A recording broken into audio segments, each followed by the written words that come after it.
panalangin, napakaraming meaning ng prayer. Prayer is simply connecting with God. Prayer is not just asking kung ano yung kailangan mo. Prayer is laying down your desire to God. Prayer is the key or ang panalangin is ang susi para magkaroon ka ng blessing from heaven at tanggapin mo yung kapayapaan. So ang prayer, mga kapatid, ay hindi lang paghingi. Ang prayer po, ito ay prayer is listening to God's voice. Sabi natin, prayer is listening to God's voice. So prayer is not monologue, prayer is dialogue. Pagka sinabing prayer, hindi lang ikaw ang nagsasalita na parang sa cellphone. Salita tayo ng salita, hello, hello, hello. Sa abla-abla mo, tsukot, tapos nung magsasalita na yung kausap mo, umalis na tayo, binaba natin cellphone. That is not prayer. Prayer is dialogue. Sabi natin, prayer is dialogue. So prayer is two-way communication. Dalawa yan. Nagsalita ka sa Diyos at ang Diyos dapat nagsasalita sa atin, naririnig natin. That is prayer. Amen? Amen. So prayer is enjoying God's presence. Hindi lang ikaw humihingi. Alam niyo, maraming misunderstood o maling pananaw na hindi natin naintindihan. Kala natin ang prayer, humingi ka lang, meron kang prayer list. Sabihin mo, Lord, itong kailangan ko, Lord, itong sitwasyon ko, Lord, itong problema ko. Panginoon, ito, binibigay ko sa iyo. So, ang prayer, dapat dumating yung time na ikaw ay meron kang kagalakan. So, meron kang delight, hindi lang po ini-enjoy mo yung time na, naku po, tagal-tagal, hirap na hirap ka, parang bigat na bigat tayo. Dapat dumating yung time na ini-enjoy mo yung presensya ng Diyos sa pananalangin. Amen? Amen. Amen ba? Amen. Alam niyo, sa mag-boyfriend, ini-enjoy nila yung presensya nila sa isa't isa at sila po ay walang sawang nag-uusap. Yung communication because of dahil sa relationship. Gayon din yung mother and son. Yung mag-asawa. Maliban na lang yung mag-asawa na magkasama pero di nag-uusap. Ha? Meron mag-asawang ganon. Mag-asawa pero di nag-uusap. Magkatabi pero di nag-uusap. So parang kasama mo ang banal na espiritu pero hindi mo naman siya pinapansin. So naranasan niyo na ba yun? Wala tayong communion or fellowship with the Holy Spirit. Kaya po ang prayer ay fellowshipping yan with the Holy Spirit. Kaya yung salita pong prayer, yung communion with the Holy Spirit, mga kapatid, pag sinabing communion sa Greek word is koinonia. Koinonia, mayroong tatlong meaning. Ibig sabihin nun, partnership, friendship, and fellowship. Sabihin natin, partnership. Fellowship. Ano isa? Friendship. Tatlo ko yun. Ulitin natin. Pag sinabing communion with the Holy Spirit, partnership, friendship, fellowship. Amen. So napakahalaga po ng prayer, mga kapatid. So ano kayo ba yung what is the most effective prayer that works immediately? Gusto niyo pong malaman? Amen. Gusto niyo malaman yan? Amen. Are you ready? Amen. Marami pong klase ng prayer. Meron pong tinatawag na spiritual warfare. Meron pong tinatawag na intercessory prayer. Meron pong tinatawag na thanksgiving prayer. Meron pong tinatawag na prayer of agreement. Meron pong tinatawag, mga kapatid, na binding and loosing prayer. Meron pong tinatawag na prayer of consecration. Meron pong tinatawag na intercessory prayer. So mga kapatid, marami pong klase ng prayer. Praying in the Spirit. Ano ba ang prayer na effective na itinuturo ng Bible? Tingnan po natin sa Acts chapter 12, verse 1 and 3. It was about this time that King Herod arrested some who belonged to the church, intending to persecute them. So, ito pong si King Herod, mga kapatid, kung ating pag-aaralan ng background, ito po ay talagang, yung kanilang pamilya ay malupit po yan, pumapatay talaga. Si King Herod, merong 8 asawa, yung pong 6, pinapatay niya. Yung kanyang 13 anak, ayaw niya, kahit mga pamilya niya, ayaw niya na mayroong siyang hahalili sa kanyang kapangyarihan. Siya po ay sobra, yung pong Herod the Great. Kasi po sa Bible, merong Herod the Great at saka po Herod the Agrippa. So magkaiba po yan. Yung pong pinakalolo nila na si King Herod the Great, ganun po kalapit. So ito rin po, yung spirit na salin sa kanya, kaya po siya ay nagpapapatay ng mga Kristiyano. Siya pong number 1 persecutor. So kakahuhuli lang po ni James, sabi ng verse 2, he had James, the brother of John, put to death with the sword. Alam niyo yung ginawa nila kay John? Pinapugutan ng ulo. Verse 3, when he saw that this pleased the Jews, nakakatuwa sa mga Hudyo yung ginawa niya, so kaya nagplano siya, he proceeded to seize Peter also. Pinahuli niya si Peter. This happened during the Feast of Unleavened Bread. Okay? Verse 4, samahan niyo po ako magbasa. After arresting him, he put him in prison, handing him over to the guardian by 4 squads, 4 soldiers each. Herod intended to bring him out public trials after the Passover. Pansinin niyo po yan. So itong si Pedro, uncontrollable. Si Pedro po ay puspos ng banal na Espiritu. Si Pedro hindi mapigil. Dahil siya po ay filled with the Holy Spirit. Ngayon, alam ni Pedro, nung siya ay pinahuli, na siya po ay ipapapatay din. Kamukha na nangyari kay James. Alam niya na siya po yung susunod at nakakulong na siya. At hindi lang po siya basta kinulong. Alam po, siya po ay pinabantayan sa 16 na gwardya. Imagine, isang bilanggo ang nagbabantay 16. So, wala hong intensyon na itong si Pedro ay makalaya at makatakas at maka-eskapo. Talaga hong 4 yun, 4 na tig-4. At yung libingan po, yung kulungan po ni Pedro, dungeon, sabi natin dungeon. Ibig sabihin yung dungeon, sa ilalim. So may pintuan, tapos may pinto pang susunod, 4, na tig-4 na tao nagbabantay, at bukod po sa bantay, ito pong si Pedro nakatali ng talikala, ang paa at ang kamay. Tapos may bantay na 4 doon sa loob ng bilangguan. May bantay sa labas sa papasok. May bantay doon sa labas pa ng gate. So, ilan ang bantay ni Pedro? Ilang bantay? 16. Makita niyo ba? Yan sabi roon. 4 squad of 4 soldier each. Yan o. Bawat squad, 4. 4 na 4 po na beses. Kaya po yan. Verse 5. Basahin niyo po ng malakas yung verse 5. So Peter was kept in prison, and the church was kept listening to God. So saan dinala si Pedro? Nasa kulungan. Ano ho ang ginawa ng church para kay Pedro? But the church was earnestly praying. Sa ibang translation, fervently praying to God for him. Sabi natin, fervently. Ano ba yung sabihin ng fervent? Ito po ay maningas na panalangin, hindi panalangin tutulog-tulog. Hintayin-tim, hindi panalangin aantok-antok. Hindi panalangin nanununwag ng katabi. Ano?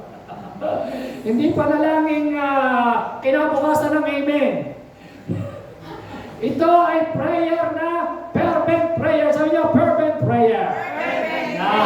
So nag-pray, ano ginawa ng church? Nag-pray.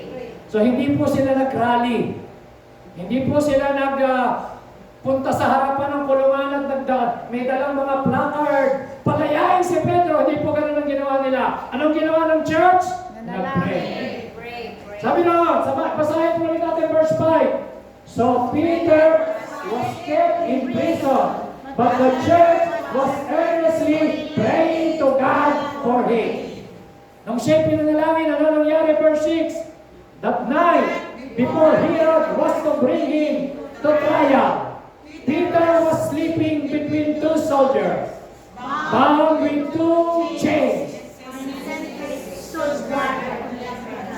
Tingnan nyo, nasa loob ng kulungan, may bantay ho si Pedro, nakakadena, may bantay pa daw sa labas ng pintuan. May bantay pa ulit sa susunod na pintuan, 16. Paano kang makakatakas, no? Pero makikita niyo ho, walang imposible sa Diyos. Amen? Sabi niyo, prayer works. Prayer works. Verse 7. Lakas natin. Ito ang nangyari. Suddenly, an angel of the Lord appeared, and a light shone in the cell. He struck Peter on the side and woke him up. Ano sabi sa kanya? Quick! Get up! He said. Sino nagsasalita? Angel. Okay, tinan nyo ha. Kapag ikaw ay nag-pray, meron na tayong nakikitang lesson. Pag nag-pray ka, ano nangyayari? Na-activate yung angel. Okay? Pasinin nyo, ipinag-pray ng church, yung anghel ng Diyos, sinugo sa kulungan, kinapik si Pedro kasi tulog. Verse 8, ano nangyari?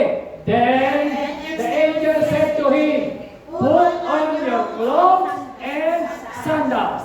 And Peter did so. Wrap your cloth around you and follow me. The angel told him. Verse 9, Peter followed him out of the prison. But he had idea the angel was doing was really happening. He thought he was seeing a vision. So imagine, sabi ng angel, tulog na tulog, ginising, tapos ay tinapik, bumangon ka, magsuot ka ng sandals, magdamit ka, sabi ng angel, sunod ka sa akin. Itong si Pedro, pupumas-pumas, di ba? Pagka ikaw ay bagong gising, pupumas-pumas ka pa, di ba? Ano nangyayari? E sabi ng angel, follow me! Sunod na si Pedro, sunod. Alam, itong si Pedro, nakalabas na ng bilangguan. Na-imagine niyo ba? Oh, dahil sa kanyang pagsunod sa angel. Okay? Verse 10, lakas niyo po. They passed the first and the second guard and came to the iron gate leading to the city. Nakalagpas siya sa first guard, sa second guard, tapos susunod meron pang bakal na pintuan na dapat niyang lusutan. Ano nangyari? Nakalabas ba? It opened to them by itself. Ba? Habang sila lumalakad, yung si Pedro, wala pa sa ulirat ng pagkagising, antok-antok, habang lumalakad, sumusunod sa engel, yung pintuan, bumubukas. Nakapasok na ba kayo sa pintuan na pagpasok ay automatic bumubukas? O, punta kayo ng El Corte, may ganyan. Sa pagpasok mo ganyan automatic, bumubukas. Yan po ang nangyari kay Pedro. Paghakbang niya, pagsunod sa angel, bumubukas yung pinto, bumubukas, hanggang sa nakalaya na siya. Pero, nung siya nakalaya, alam niyo, verse 11. Lakas niyo. Now I know without a doubt that the Lord sent his angel and rescued me from Herod's clutches and from everything Jewish people were anticipating. So, nung siya po nakalabas na, iniwanan na siya ng angel, tapos saan pumunta ho si Pedro? Pumunta po siya sa bahay ng nila Mary na paglabas niya, nagpi-prayer meeting. So, 4 na bagay pag-uusapan natin. Peter, plans, prison, prayer. Amen ba? Amen ba? Ano ang ating pag-uusapan? Peter, plans, prayer. Okay. Punta tayo sa number 1, lesson. It is possible to sleep in the face of adversity, mga kapatid. So kahit ikaw ay humaharap sa mabigat na problema, mabigat na suliranin, mabigat na trouble, mabigat na trials, ay kaya mo pa rin matulog kapag ang Diyos ay sumasa iyo. Amen. At sabi po ng verse 6, ulitin natin, the night before Herod, huwag mo na kayong matulog, ha? Si Pedro pinag-uusapan natin. Ano sabi? Lakas natin, go! The night before Herod, Peter was sleeping between two soldiers, bound with two chains, and sentries stood guard of the enemies. So makikita niyo po, number 1 lesson mga kapatid. Lesson number 1, it is possible, pwede pala na sa kabila nung ikaw ay nakakaranas ng trials, na sa kabila na alam mo na may naghihintay sa iyong trials, harap ka sa matinding problema, nakakulong ka at hindi lang ipagpukulong, bibitayin ka. Pero, tulog na tulog si Pedro.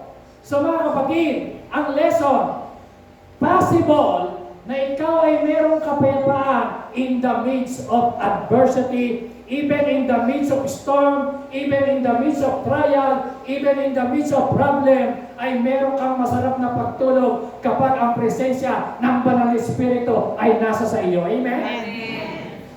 Amen ba? Amen. So kaya marami pong tao, hindi po ito naiintindihan na kahit ikaw ay humaharap sa problema. Anong problema kinakaharap mo ngayon? Alam niyo, marami pong mga tao na kapag ka nakaranas ng konting problema, hindi alam ang gagawin. Yung iba kung ano-ano naiisip mag-suicide, naiisip tumalon sa bigling, naiisip na sirain yung kanyang sarili. So, nasisira ang bait, nasisira ang pag-iisip dahil hindi alam ang gagawin sa panahon ng adversity, sa panahon ng trials. Kapatid, dapat mong maintindihan, kahit may problema ka, handyan pa rin ang Diyos. Amen? Amen. Kahit nasa kulungan ka, kasama mo ang Diyos. Amen? So, makikita niyo po, si Pedro, sino ba si Pedro? Si Pedro yung tulog na yan. Ang sabi doon, Peter was sleeping. Sino si Pedro? Si Pedro po, nung hindi pa siya puspos ng Banal na Espiritu, siya po ay sinungaling. Siya po ay palamura. Siya po ay mainitin ang kanyang ulo. Si Pedro po ay inconsistent. Siya po yung nagsabi kay Jesus Christ na, Pedro, ano nang mangyari? Susunod ako sa iyo. Mamatay ng lahat. Susunod ako sa iyo. Di kita iiwanan. Pero siya din yung nagkanulo kay Kristo 3 beses bago tumilaw ang manok. Si Kristo yung nagsabi, si Pedro yung nagsabi na hindi niya kilala si Jesus Christ. Si Pedro yung tumabas ng tenga ng isang sundalo. Si Pedro yung mainitin ang ulo. Sino si Pedro? Si Pedro ay nagmumura. Si Pedro ay sinungaling. Si Pedro ay may kahinaan. Pero sa Acts chapter 1, handon si Pedro sa verse 14, isa siya sa nananalangin. Sa Acts chapter 2, napuspos si Pedro ng Banal na Espiritu, kabilang siya sa 120 disciple. So nung siya napuspos ng Holy Spirit, siya po yung tumayo at nangaral. At simula noon, si Pedro ay ginamit ng Panginoon, signs, wonders, and miracle. Tinanggap niya. Hallelujah! Ang kapangyarihan ng Banal na Espiritu. Tumapang siya. Amen? Nag-pray ng mga may sakit. Sa 40 years na may sakit, in the name of Jesus, rise up and walk. Tumayo. Yung crippled na may sakit, ipinag-pray niya, gumaling. Bumuhay ng patay. So mga kapatid, sino si Pedro? Si Pedro po ay kamukha natin. Ordinaryong tao, mangingisda, ordinary people. Pero nung tinanggap ang kapangyarihan ng Banal na Espiritu, ginamit siya sa extraordinary thing. Amen? Palagpakan natin si Lord. Amen? Peter was sleeping. So mga kapatid, kaya mo pa rin matulog kapag ang presensya ng Diyos ay sumasa iyo. Alam niyo, yung mga hindi makakatulog, kulang sa presensya.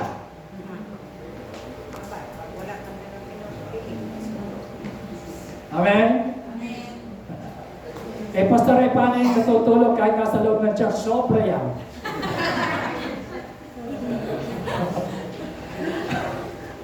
So, Peter was sleeping. Imagine, Hindi po mangmang si Pedro. Alam ni Pedro na siya mamamatay na. Alam ni Pedro na siya ay lilitisin. Imagine kung ikaw yon, nasa loob ka ng kulungan, may problema ka. Ano ang iisipin mo? Kaya mo pa kayong matulog? Tingnan niyo si Jesus Christ. Naroon nakasakay sa barko. Dumating ang malakas na bagyo. Alon. Hinampas yung kanilang bangka kasama yung mga disipulo. Alam mo yung 12 na mga lalaki pa, ha? Sabi kay Kristo, ginising! Malulunod na tayo hanggang ngayon eh. Hindi ka pa gumigising. Wala ka bang pakialam, sabi ng mga disciple. Ginising. Alam niyo nung magising si Kristo? Sabi sa alon, pumayapa ka. Alam niyo, kapag ikaw nasa sa iyong presensya ng Panginoon, kaya mong matulog in the midst of adversity, in the midst of storm, in the midst of trial, in the midst of problem, handyan ang kapayapaan ng Diyos sa buhay mo. Amen! Bakit? Ang Holy Spirit ay sumasa iyo. Sabi ni David, I lie down and sleep, and all night long the Lord protects me. So, dahil ang Diyos na nagpo-protect, ano sabi ng Psalms chapter 4 verse 8, kayo pumasa? In peace I will go. Sabay-sabay. In peace I live and sleep. For you, Lord. Oh, kasi siyang alam mo, pag meron kang Diyos, alam mo kung ano mangyari. Kahit ano mangyari, pag natulog ka, gigisingin ka ng Diyos dahil ang Diyos may plano pa sa buhay mo. Amen? Palakpakan natin ang Panginoon. Masarap na pagtuloy. Number 2, there is a plan for your life. Tandaan niyo po, may plano ang Diyos sa buhay mo. Sabi mo sa tabi mo, may plano ang Diyos sa buhay mo. Doktoran mo, kaya buhay ka pa. Alam niyo ba yan? Hello? Alam niyo ba? Kaya buhay pa tayo, may plano pa ang Diyos sa buhay mo. Sino naniniwala ron ta sa mga? May mission pa. Sino sa inyo naniniwala walang plano ang Diyos sa buhay? Wala. Thank you.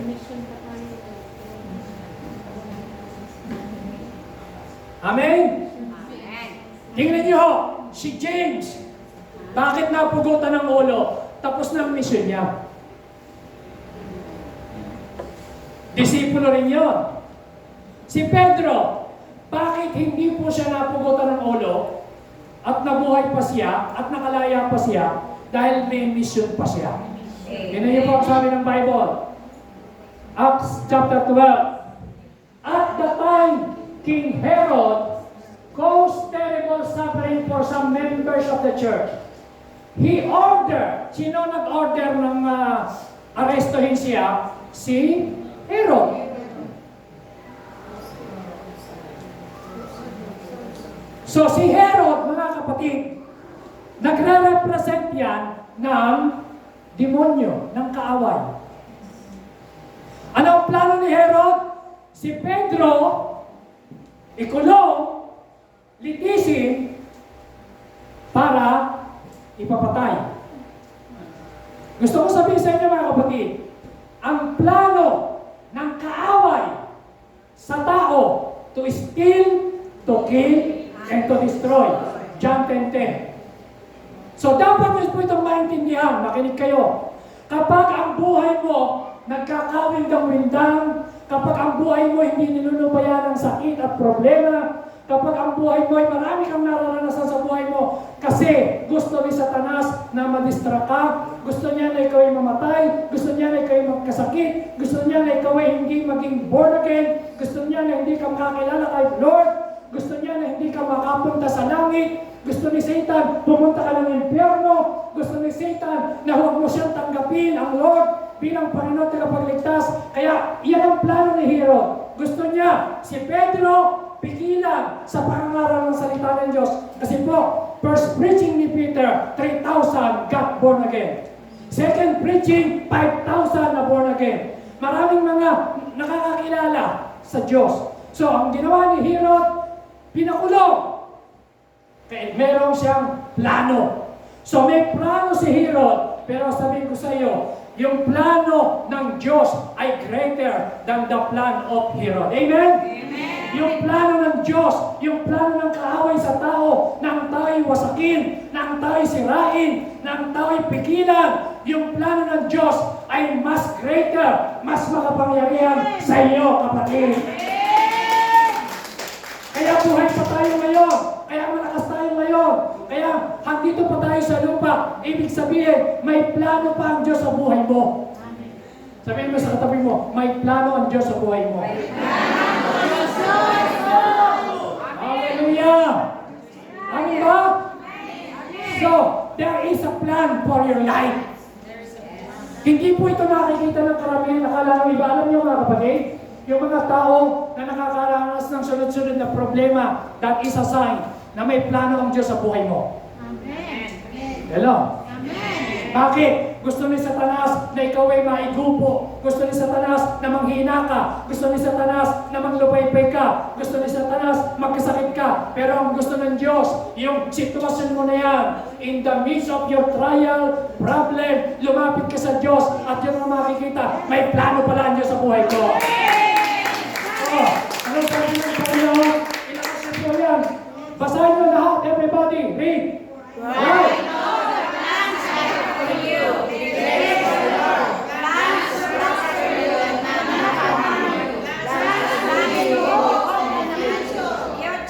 Amen! Naniniwala pa kayo dyan? Yes! Palakpakan natin si Lord kung naniniwala kayo dyan. Ano sabi ni Lord?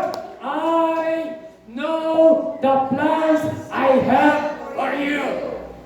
Kapatid, kilala po tayo ng Panginoon. Sa tiyan pa lang, kilala na tayo ng Diyos.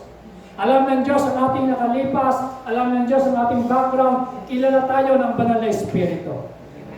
Because He is all-knowing.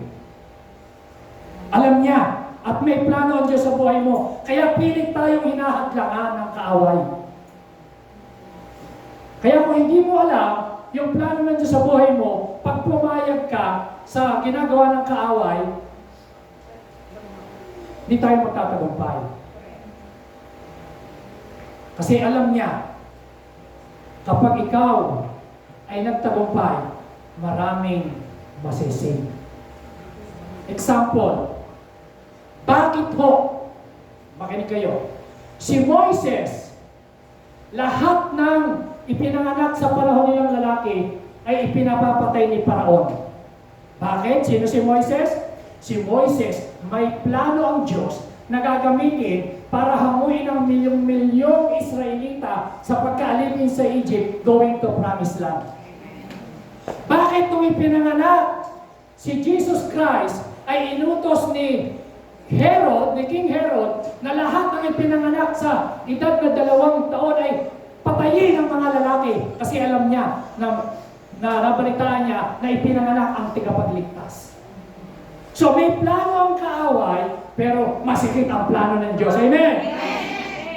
So alam ng Diyos na ikaw, ngayon, yung sitwasyon mo, kung bakit ka ganyan ang sitwasyon mo. So ang kaaway may ginagawa sa buhay mo, ang kaaway may ginagawa, pero dapat mong makita yung sitwasyon mo na yan. Hindi ka dapat diyang tumigil, hindi ka dapat diyang tumingin. Ang tingnan mo yung ginagawa ng Lord. Ang sabi niya, look unto Jesus.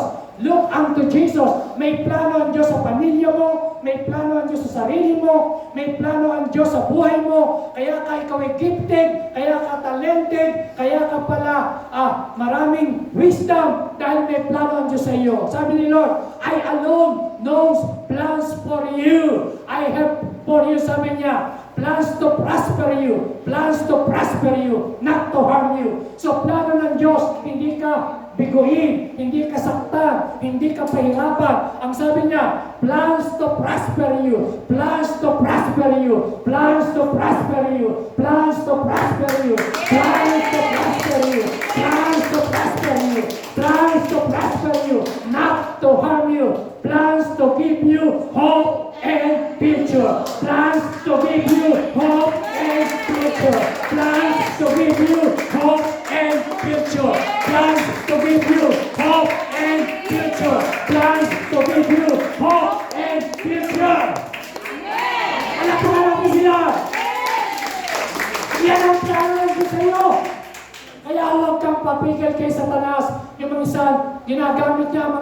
sa paligid. Minsan ginagamit niya yung sirkumstansya. Minsan ginagamit niya yung pangangailangan. Minsan ginagamit niya yung mga sakit karamdaman para tayo hadlangan. Pero sabi ng Lord, huwag kang huminto, huwag kang tumigil. Mayroon akong plano sa iyo. Sundin mo lang ang pinagagawa ng Diyos. Amen? Amen. Hallelujah. Are you learning something? Amen. Praise God. Number 3, there is not a prison too hard for God.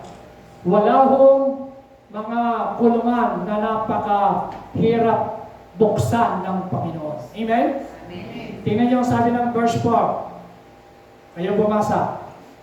After arresting him, they put him in prison, handing him over to be guarded by four soldiers. Herod intended to bring him out of public life after the Passover. Alam niyo ba, maraming tao ang ginagawa ni Herod ay inilalagay sa bilangguan. Prison. Pastor, nakakalaya naman ako. Wala naman ako sa kulungan. Yes, physically, ang tingin natin tayo malaya, but emotionally, you are prisoners of something. Nasa kulungan tayo. Yung iba, nakakalaya, pero nasa loob ng kulungan ng bisyo. Yung iba nakakalaya, pero nasa loob ng kulungan ng utang. Yung iba nakakalaya, pero nasa loob ng kulungan ng galit. Kulungan ng sama ng loob. Kulungan ng tampo. Kulungan ng resentment. Kulungan ng pride. Kulungan ng kayabangan. Kulungan ng inggit. Kulungan ng self-pity. Pero nakakalaya. Anong gustuhin nyo? Nakakalaya ka nga sa loob ng literal na kulungan. Pero hindi mo naman kasama ang Diyos. Si Pedro, nandun nga siya sa loob ng kulungan. Kasama naman niya ang Diyos. Handon ang anghel ng Diyos. At pinalaya siya ng Panginoon. Amen. Amen. Amen? Anong klaseng kulungan ang meron ka ngayon? Alam niyo mga kapatid, yung iba, prisoner. Sabi ng Luke chapter 4 verse 18, the Spirit of the Lord is now upon me because He has anointed me to preach the gospel to the poor. Sabi ng Panginoon, He has sent me to proclaim freedom for the prisoners. Alam niyo po, si Kristo na parito para magkaroon tayo ng freedom. Amen? Sabi niyo po, freedom. Freedom. So where the Spirit of the Lord is, there is freedom. Freedom. Hindi yung freedom na gumawa ng kasalanan, kundi freedom to follow the Lord. Freedom to do God's will. Freedom to obey His word. To freedom na gawin natin yung plano ng Diyos sa buhay natin. Kaya sabi niya ang Bible, if you shall know the truth will set you free. So alam mo, kung malalaman mo lang ang katotohanan ng salita ng Diyos, ang katotohanan ang magpapalaya sa iyo. Amen. Maraming tao, nandoon sila sa kulungan ng maling tingin sa sarili. Ang tingin niya sa sarili na, ako ay ganito na lang, hindi ko kaya, pinanganak akong ganito, mahirap, wala akong magagawa. Freedoms, nasa kulungan sila, prisoners of self-pity, prisoners of self-condemnation, prisoners of anxiety. Yung bang, prisoner, nakakalaya siya pero pag tinignan mo, bilanggo pa rin siya. Amen. Yan po, si Pedro, ang plano ng kaaway ni Herod, inilagay sa kulungan. At hindi lang basta inilagay sa kulungan, alam niyo yung nangyari? Siya po ay may chain, may kadena. Pero mga kapatid, yung kapangyarihan ni Herod, no match sa kapangyarihan ng Diyos. Amen? Amen. Amen ba? Amen. Si Herod, tuwan-tuwa yung mga Hudyo kasi napapugutan niya ng ulo si Santiago. Kaya pinahuli niya si Pedro para mabigyan pa ng kagalakan ng mga Hudyo. Pero mga kapatid, ang hindi nila alam, mayroong church ni Pedro na nagpipray. Amen? Amen. hindi po alam ni Herodes, merong church, grupo ng mga babae na nananalangin at ipinagpipray si Pedro. So yan po ang dapat natin makita. Prayer works. Ang panalangin napakabisa, kapatid. Amen? Amen ba? Amen. So anong sitwasyon mo ngayon? Are you a prisoners of something?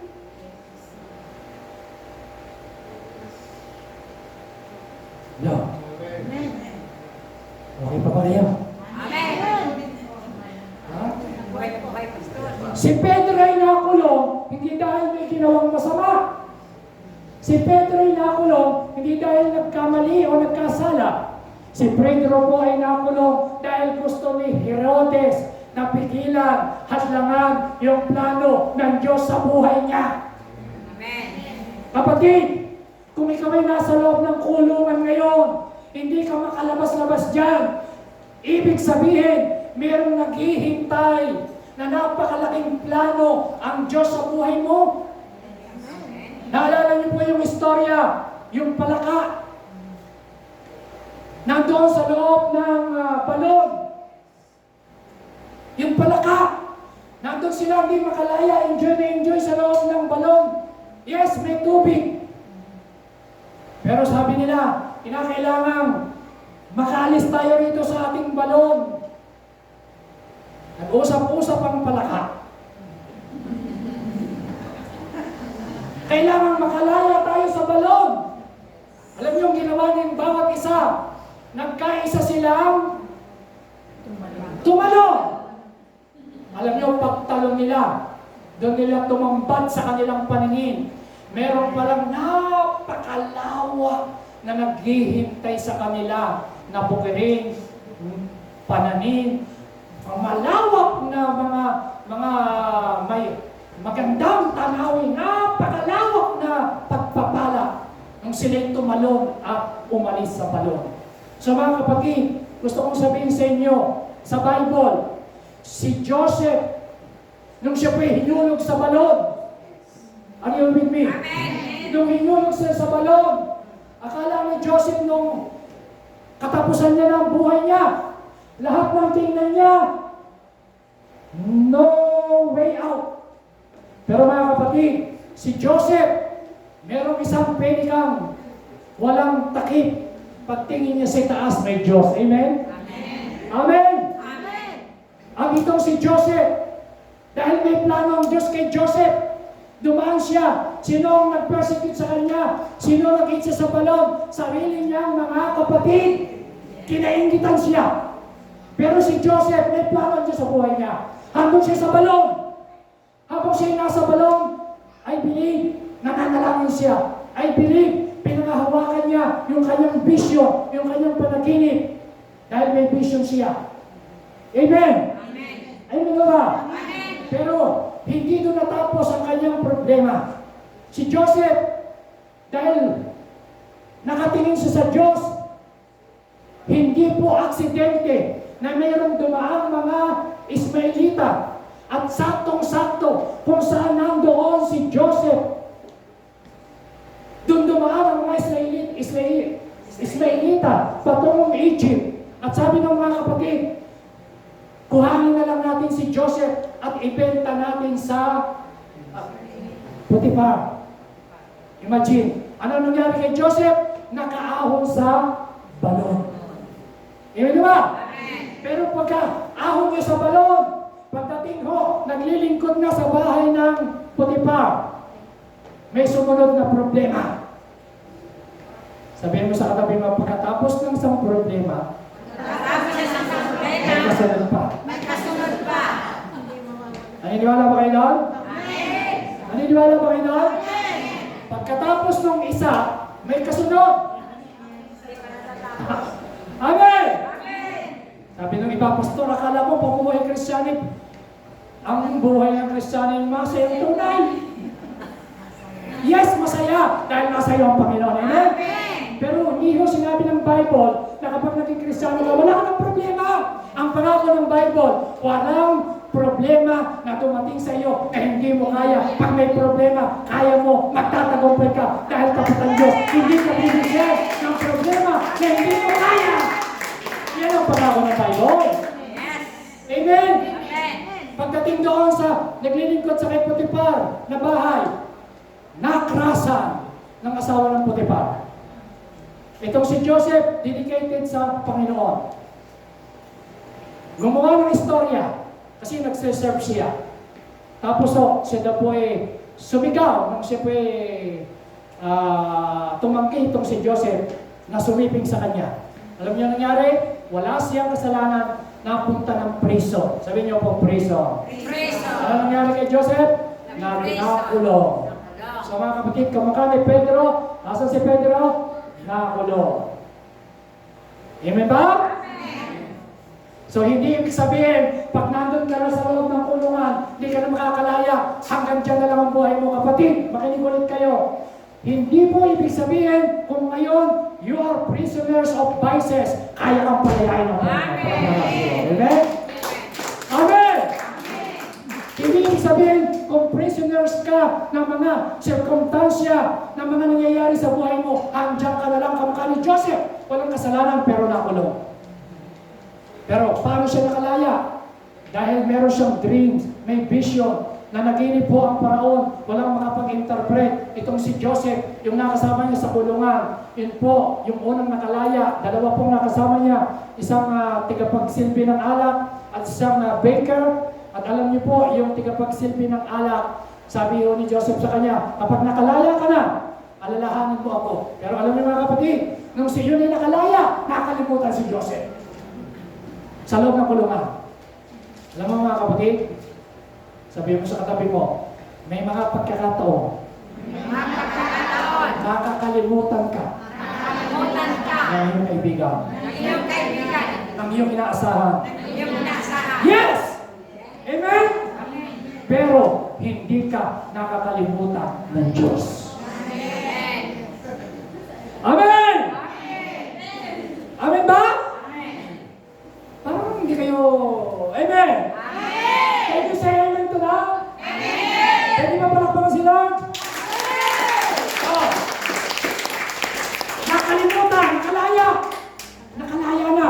Yung cupbearer, naglilingkod na ulit. After a year, na naginip ang paraon, walang makapag-interpret. Pinatawag ang mga magikero, salamangkero, musikero, lahat, pinatawag. Lahat ng mga mahuhusay, mga magagaling. Alam niyo ang nangyari? Wala makapag-interpret. Naalala niya, ay, meron pala akong nakasama doon sa kulungan. Si Joseph. Siya ang nag-interpret ng panaginip ko. Siya din ang nag-interpret ng isa pa namin kasama na baker. Sabi ng mahal na hari, tawagin niya si Joseph. In-interpret ang panaginip. Simula noon, mga kapatid, nakahango siya, nakalaya siya sa kulungan. Yes. Amen! Amen. Sino sa inyo gustong makalaya ng kulungan? Amen. Diba, huwag na kayong magtaas ng kamay at yung makakahiya. Pero, gusto ng Lord tayo lahat makalaya. Amen? Amen. Ako gusto ko makalaya, lahat tayo gusto makalaya, palalayain tayo ng Lord. Amen? Amen. Amen? Amen. Yes! Paano siya nakalaya? Dahil si Joseph, meron siyang bisyo. Alam niyo nangyari sa kanya? Pinatawag ng mahal na hari. Nung siya pinatawag, so from prison to palace. Sabi niyo, prison to palace. So mga kapatid, makinig kayo. Kapag ikaw ay nakalaya sa kulungan, ang direction mo, palasyo. Amen. Di yata kayo excited rin na. Excited ba kayo doon? Pag nakalaya ka sa kulungan, ang direction mo, tutunguhan mo, palasyo! Amen. Amen. Ang ibig sabihin, from prison to palace, from problem to solution, from sickness to healing, from defeated to victory. Kayang gawin ng Diyos yan. Ang nangyari kay Pedro, mula sa kulungan, naging patotoo yung kanyang pagkakakulong. Pinalaya siya ng anghel ng Diyos na buhay. Palagpasin niyo! Okay? So, from prison to palace, kailangan lang makalaya tayo sa kulungan na yan. Yan po ang sikreto para tayo makalaya. Number 4, ang sikreto po, sabi ni Lord, I am the Lord, the God of all mankind. Is anything too hard for me? Walang mahirap sa Kanya. Number 4, just because you pray doesn't mean you believe. Marami pong Kristiyano na nanalangin pero hindi pala sila naniniwala. Alam niyo ang nangyari kay Pedro? Nung siya nakalaya na, pumunta siya sa lugar ng nag-pray sa kanya. Ito ang dahilan kung paano siya nakalaya. Basahin niyo po, verse 12. Karugtong yan, yung pinag-aaralan natin. Tuloy-tuloy lang po. Sabay-sabay natin basahin, go. Still shaking his head, amazed when went to Mary's house, the Mary who was John Mark's mother. The house was packed with praying friends. When he knocked on the door, the courtyard, a young woman named Rhoda came to see who it was. But when she recognized his voice, Peter's voice, she was excited and eager to tell everyone Peter was there. She opened the door and was standing in the street. Nung makalaya si Pedro, saan nagpunta? Sa bahay. Sa perya? Anong perya? Mary's house.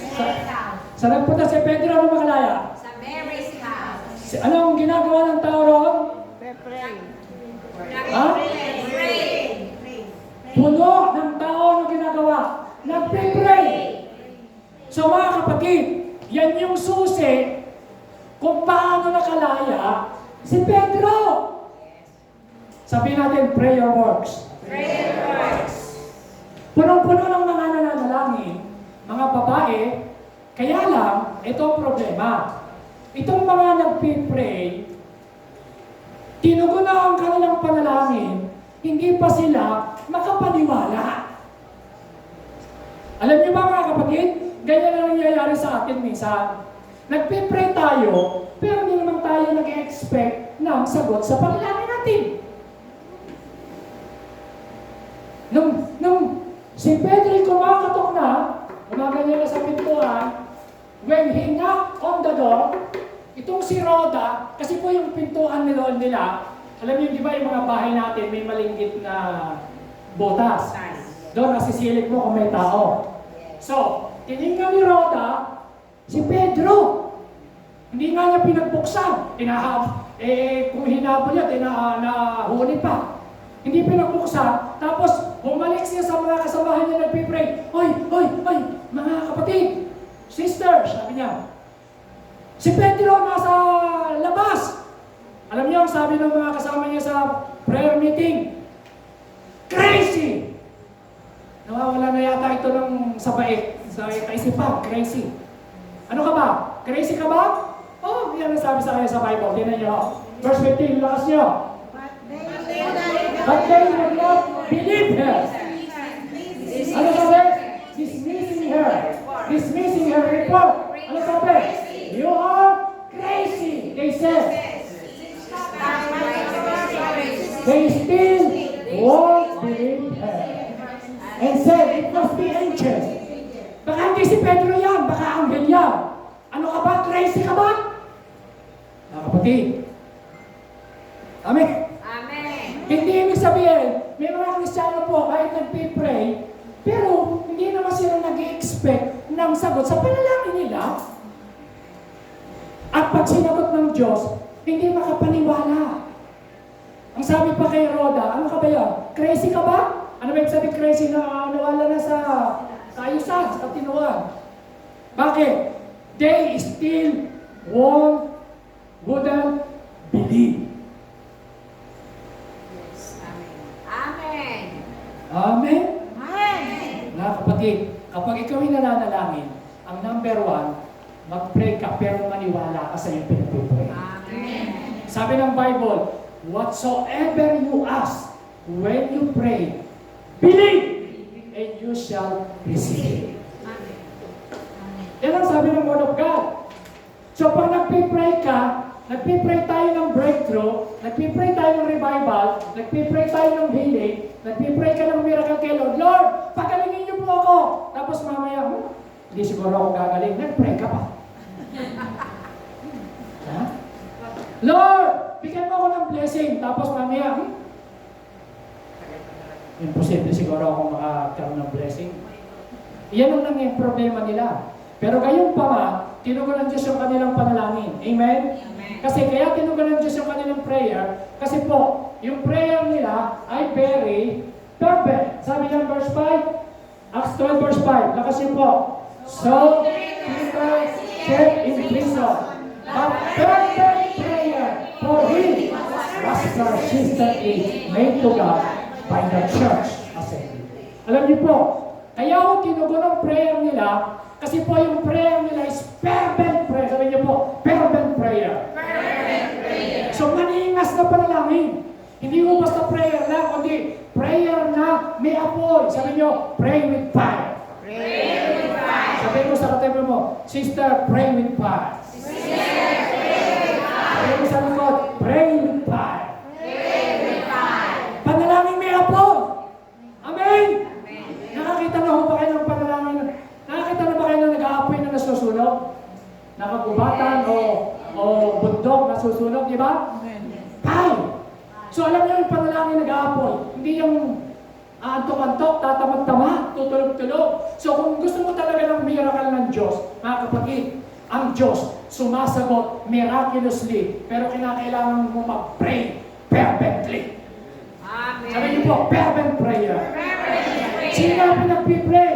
So, Peter was kept in prison, but fervent prayer for him. Sino yung him? Peter was persistently made to God by the church. So, sino nagpipray ng fervent? Church. Who is the church? Pag sinabing church, hindi building, ako, ikaw, kalipunan ng mananampalataya, we are the church. Sabihin mo sa katabi mo, you are the church. So, tinutukoy na church dyan, hindi po building, tao. So, tayo po ang church. So, ang church, pag nag-pray fervently, yung mga imposibleng bagay, nagiging posible. Yung hindi mo kaya, kaya ng Diyos. Sa tingin mo, ay hindi mangyayari, pero walang imposible. Is there nothing too hard for the Lord? Amen? Nothing too hard for the Lord. Nothing. Nothing. Absolutely nothing. Amen? Walang mahirap sa Diyos, sabi niya. Is there anything too hard for me? Wala. Kapag ginusto ng Panginoon si Pedro, ilan ang bantay? 16. Anong kulungan niya? Bakal. Ano ang kanyang tali? Kadena. Hindi po sinulit, kadena ang nakatali sa paa at sa kamay. Pero paano nakalaya? Pag nagpipray ka, kapatid, pag ang church ay nagpipray, pumupunta tayo sa supernatural, spiritual realm. Pag nandun po tayo, ang gagawin ng Diyos, na-activate ang mga angel. Hallelujah, amen? Kaya pag nagpipray ka, ang angel nag-a-activate yan, gumagalaw. Meron siyang ina-accomplish niya yung ating panalangin. Inuutusan sila ng Diyos. So mga kapatid, pag ipinagpipray mo ang iyong mga anak, may ginagawa ang Diyos dyan. Amen? Pag pinagpipray mo na masave ang iyong pamilya, ang pamilya mo masisave. Pag pinagpipray mo, provision, healing, miracle, tandaan niyo po, sumagot ang Diyos sa church. Pero anong sagot? Miraculously, God answer prayer. Palakpakan natin ng Diyos. Bakit? Kasi po, yung prayer nila, fervent prayer. Sabi niyo, fervent prayer. Anong klaseng panalangin? Fervent. Ano po ang fervent prayer? Fervent prayer is not panic prayer or desperate prayer, but passionate, intense, sincere prayer. It is a prayer that pours out everything because there is nowhere else to go. Kapatid, alam niyo kung minsan hinihintay ng Diyos na sumuko tayo. Yung wala ka nang magagawa, Lord, binibigay ko na talaga yung buhay ko sa'yo, hindi ko kaya, bahala ka na. Diyan, alam niyo sa huling sandali, huling minuto, ilang oras, na si Pedro, bago ilabas at iharap at lilitisin kinabukasan, doon mo nakita yung sagot ng Panginoon. Alam niyo, minsan, when the power of man ends, the power of God begins. Palabas natin natin. Amen! yung sarili mo. Kasi tayo kasi minsan akala natin sa sarili natin lakas, sarili natin kapangyarihan, sarili natin husay, galing. Hindi, kapatid. Kapag tayo natutong mag-surrender kay Lord, sumuko, Lord, hindi ko na kaya itong sitwasyon ko, itong sakit ko, itong problema ko, ibinibigay ko sa iyo. Hindi ko na alam ang gagawin ko. Pero ako'y naniniwala, nothing impossible to those who believe. Lord, I believe in you. You are the God of miracles. Amen. You are the God who made the heaven and the earth. Nothing is too difficult for God. So if you can believe, all things are possible to those who believe. Amen. Pag kaya mong maniwala. Basta, imposible yung sitwasyon ko. Yes, walang imposible kay Lord. Amen? Sa tingin mo, sa tingin ng tao, imposible. Pero kung kaya mong maniwala at manampalataya, walang imposible. Bakit sabi ng Lord? The effective, fervent prayer of a righteous man is powerful, availeth much. Very powerful po yung mga kapatid. Prayer is the defining, distinguishing mark of a true Christian. Ang tunay na Kristiyano, makikita mo sa kapag siya ay nananalangin. Kaya mga kapatid, ni-encourage ko po kayo. Si Hannah, dito po ako magtatapos, walang anak, pinagtatawanan, desperately, may mabigat na problema. Hannah prayed. Sabi niyo, Hannah prayed. Hannah prayed. Mga kapatid, kung ganyan ang sitwasyon mo, gayahin mo si Hannah. Ano sabi ng Eli, the priest? Sabi sa kanya, lasing ka ba? Sabi ni Hannah, hindi ako lasing. Ako'y lasing sa Espiritu Santo. At siya po ay may mabigat na problema at isa nagkakaanak. Kailangan niya ng miraculous answer prayer ng Panginoon. Tingnan niyo po ang sabi ng verse 15 kayong bumasa. Lakas niyo po. Sabi niya, Sir, please don't think I do no good. Hannah answered, I am not drunk. I have been drinking, but will be miserable, terribly upset. I've been praying the Lord about my problem. So, sino si Hannah? Miserable ang kanyang sitwasyon. Mga kapatid, dito po ako magtatapos. Kung ang tingin mo sa sarili mo, mukha kang miserable na, hindi mo na kaya ang gagawin mo, yan ang pagkakataong gagalawan Diyos sa buhay mo. Amen? Terribly upset ka na. Suko ka na. Sumuko ka na talaga. Sabi niya, I've been praying. Pero sabi niya, sinasabi ko na kay Lord ang problema ko. Anong sagot ng priest? Eli replied, you may go home. Stop worrying. Sabi mo sa tabi mo, stop worrying. Sa Tagalog, tumigil ka na ng pag-aalala. Sabi mo, pwede mo ba sabihin niya sa katabi mo? Alam niyo ba ang pag-aalala ng kasalanan? Ha? Kaya sinabi ng Philippians 4:6, pag may kayo mag-alala, mag-isip na mag-isip, masusolusyon ng problema mo, no! Magkakasakit ka pa, magkakaroon ka pa ng anxiety, magkakaroon ka pa ng mga kung anong komplikasyon sa iyong katawan, high blood, low blood, sakit sa tiyan, kung ano-anong mangyayari sa iyo kapag ikaw ay full of anxiety sa buhay. Kaya ang sabi diyan ng priest, stop worrying. Sabihin mo ulit sa katabi mo, tayo lahat ay tumayo. Sabihin mo sa kanya, stop worrying. Sabihin mo, pray and believe. Pray and believe. Ano nangyari sa kanya? Sabi sa Lord sa kanya, I'm sure. Sabi ni Lord, the God of Israel will answer your prayer. Mga kapatid, sabihin ko sa inyo, the God of Israel. Sabi niyo, the God of Israel will answer our prayer.